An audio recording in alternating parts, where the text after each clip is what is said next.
Cilacap. Iya, kayak yang apa-apa. Pakai bahasa Cilacap aja. Kalau bahasa Indonesia enggak tak jawab. Pokoknya kalau bahasa Indonesia enggak bisa dijawab ya. Ya. Dan pakai bahasa kasarnya enggak boleh, bahasa halus. Bahasa Cilacap kepriben lah, bocah. Kepriben. Kafe weh.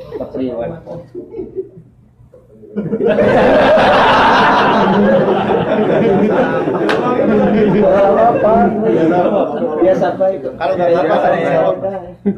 Anggap saja tanya sama ini loh, enggak tanya sama. Ya sudah, bisanya. Abang buat. Ya, wis boleh ono. Naik ngaji nang YouTube apa entuk pahala? Kentul.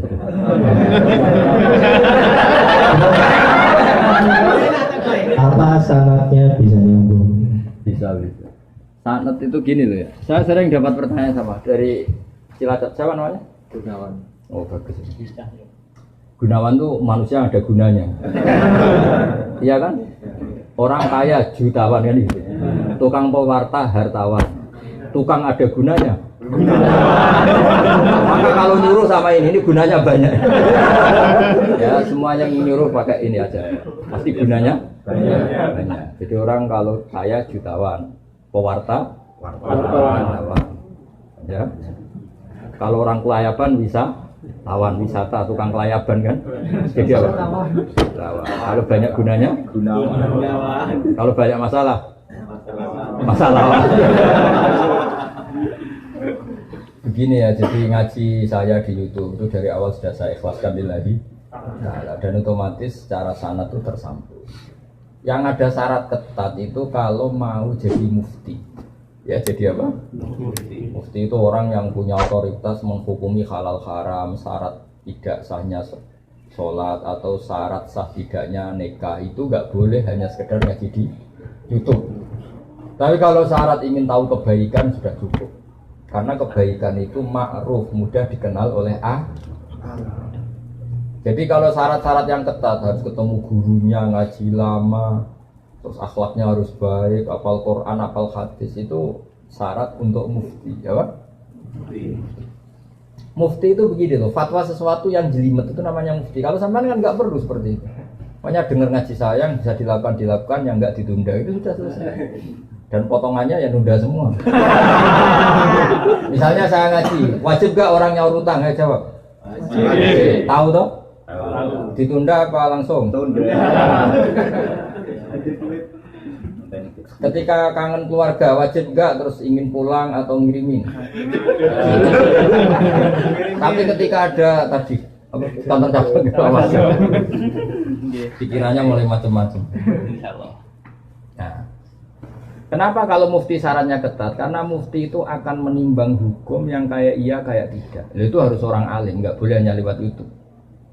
Saya beri contoh ya Mas Gunawan ya, kayak iya kayak tidak. Misalnya gini, saya beri contoh.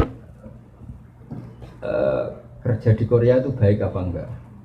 Kalau melihat sisi jauh dari keluarga agak baik. Tapi apa artinya deket tapi enek? Enek itu raine ketok terus rezekine ora tau ketok. Itu namanya enek. Jauh tapi gak enek karena veselnya kirimannya banyak. Lancar. Nah kalau istri kamu rata-rata nelpon kangen orangnya apa kangen kiriman? Nah itu kan terus ketika ada orang tanya baik mana merantau sama di rumah itu pas nah itu cuma itu hukum sosial tapi seorang mufti pasti gampang kayak iya kayak tidak. Nah itu butuh orang alim yang ngajinya tenanan. Tapi kalau hukumnya suami istri sebaiknya apa ya rukun. Itu kan nggak perlu mufti pasti iya gitu apa?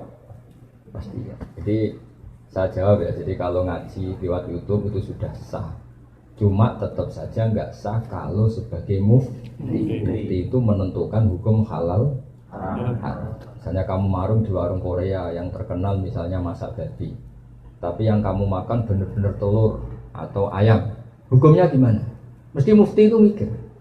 Kalau melihat ayamnya halal, tapi paling digoreng di wajan yang sama, diletakkan di piring yang sama, dan mereka nyuci piring pasti tidak dengan cara Kalau melihat gitu kayaknya tidak halal ya. Tapi kalau melihat bisa saja, meskipun bisa saja pas jatah saya piringnya baru. Tapi meskipun kemungkinan itu entah. Tapi ya buat senam otak yang nggak mungkin dianggap mungkin saja. Tapi ini ya itu mufti. Misalnya sholat pesawat hukumnya gimana? Kalau melihat waktu sholat ya harus sholat. Tapi melihat kalau kamu sesuci misalnya, sesuci di pesawat itu wudunya kira-kira sempurna enggak? Buatan kan? Kalau sempurna dimarahin awak kabin. Setelah wudhu tidak sempurna kira-kira tetap wajib sholat apa enggak? Mesti jawaban pertama wajib. Lalu sholat ini namanya apa? Sholat dihormatin waktu, hanya menghormati waktu. Tapi nanti setelah di kos-kosan atau di Korea harus dikodoi. Tapi ketika wajib ngodoi melihat wajah-wajah gini, wah sholat aja sudah menguntungkan, disuruh wajib ngodoi. Muftinya ngeper lagi. Kena wajah-wajah kayak sampean tuh semua mufti pasti ngeper. Ini sholat fardu aja abot, apalagi disuruh kodok. Hanya kalau ditanya hukumnya gimana Gus? Wajib sholat, wajib ngulang enggak? Kamu enggak. Terus ada lagi orang tanya saya ini, orang nggak pernah sholat sampai 10 tahun. Setelah tobat tanya, saya wajib kodok nggak Gus? Tak lihat wajahnya itu kalau diwajibkan langsung nggak sholat. Akhirnya saya sebagai kiai ngakalin, ya sudah penting kamu sholat dulu aja lah, tidak usah tanya kodoknya. Setelah setahun datang lagi, sudah tahu nikmatnya apa? Sholat. Gus caranya kodok gimana? Sudah nggak tanya kodok wajib enggak? Caranya kodok gimana? Saya bilang ya pokoknya tiap sholat kamu 2 kali aja, nggak usah langsung banyak apa?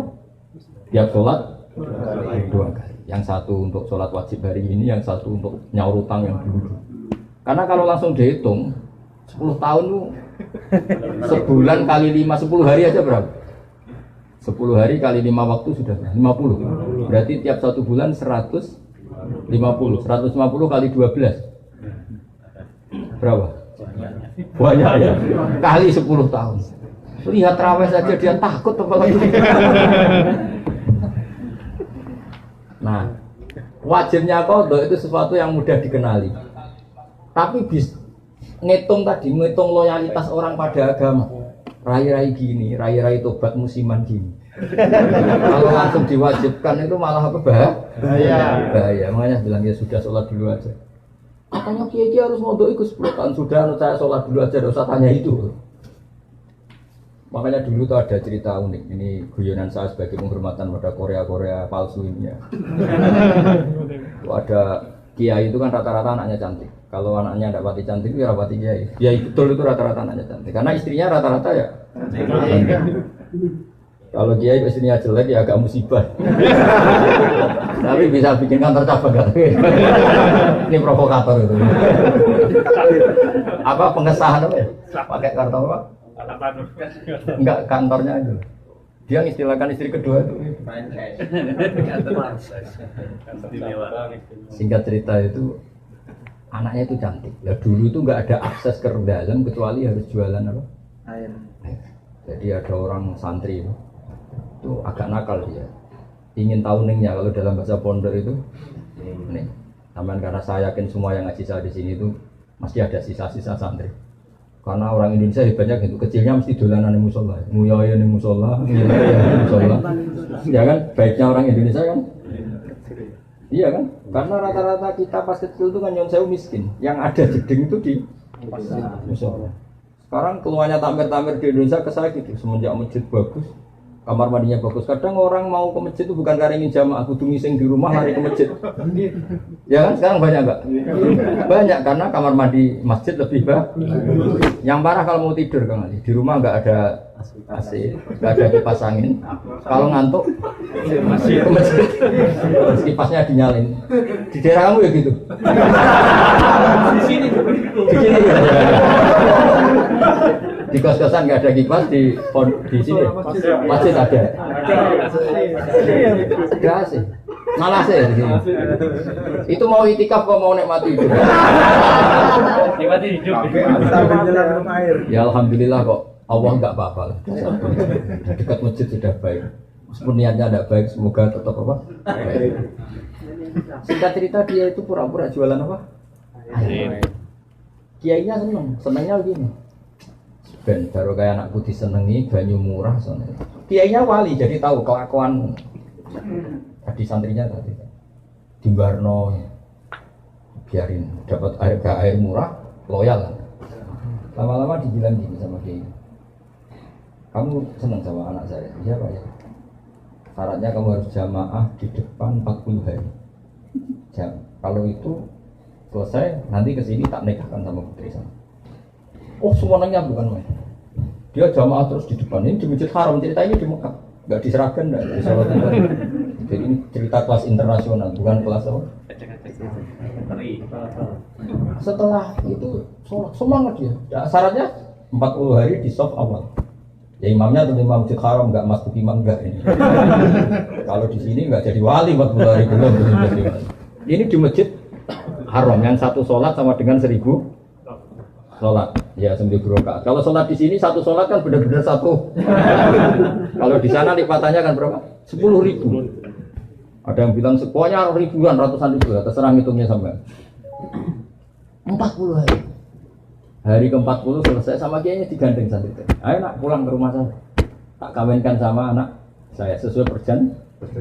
Itu santrinya marah-marah. Pak Kiai, minyak uang. Sholat diterima dijoli anak jenengan. Enggak bisa. Ternyata dia hari kedua ketiga sudah ikhlas, tidak karena cewek tadi, tidak karena putrinya kita tadi. Ayo nak pulang saya nikahkan sama anak saya karena sudah 40 hari. Pak Yai, kamu menghina saya. Masa sholat nikmatnya seperti itu hanya hasilnya dapat putri jenengan? Enggak bisa. Sholat saya itu balasannya surga. Enggak bisa. Enggak mau saya. Dari sholat untuk dapat cewek menjadi sholat nikmati kebenaran. Makanya kalau kamu ingin kaya tak suruh sholat hati. Nanti kalau sudah sering sholat nikmatnya sujud, nikmatnya muasalah sama Allah terus mulai berubah doa. Apa penting kaya apa enggak? Kalau kok masih ingin kaya terus berarti sholatnya masalah. Akhirnya nggak mau malah dikawinkan. Akhirnya kiainya yang merayu-merayu dia. Sudahlah tetap jadi mantu saya karena kiainya kesemsem ingin punya mantu ikhlas. Sekarang gantikan kiainya yang mati-matian ngerayu supaya dia mau jadi menantunya. Karena ingin punya menantu ikhlas. Bisa dibuktikan ya. Mau nyoba itu. Mekah dulu. Nah, contohnya ada harus Mekah. Misalnya Anda ingin kaya, dijazahi, disuruh sholat saja. Lama-lama nanti Anda akan muhasabah, mengkoreksi doa Anda. Betul enggak, betul enggak.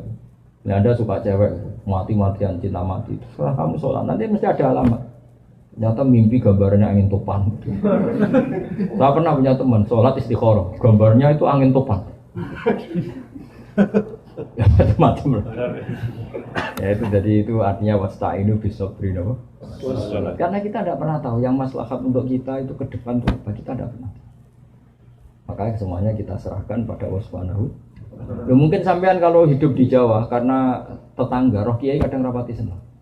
Karena kadang jenenge gawan tonggo, tapi gara-gara di Korea melihat Islam gak hidup malah sampean jadi kiai. Kalau di rumah jadi kiai RT saja nggak ngangkat ya. Tapi kalau di sini langsung kiai internasional. Iya, kalau kiai di Indonesia namanya kiai lokal. Kalau sudah di sini, Roisab. Jadi itulah hikmah yang dikersaan Allah Subhanahu wa Ta'ala. Makanya berharap semoga keberadaan Anda di sini benar-benar ikut menyebarkan sujud, tauhid, tasbih di dunia.